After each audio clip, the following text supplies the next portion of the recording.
اب آئیے اعلیٰ حضرت عظیم البرکت مجدد دین و ملت،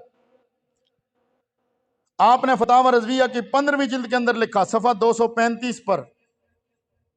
فرماتے ہیں محارب حضرت مرتضیٰ حضرت علی المرتضیٰ سے لڑنے والا، جنگ کرنے والا، اگر ان سے بغض کی وجہ سے جنگ کرتا ہے،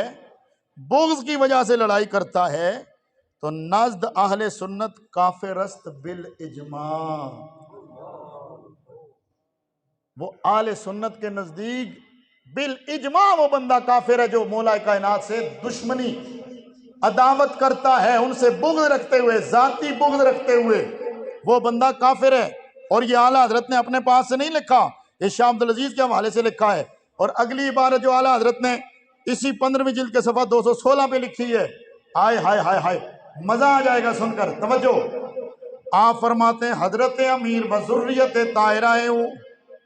تمامی امت بر مثال پیرم مرشدہ میں پرستند۔ فرماتے ہیں ہمیشہ سے ساری امت مولا علی کو اور ان کی اولاد پاک کو پیروں کی طرح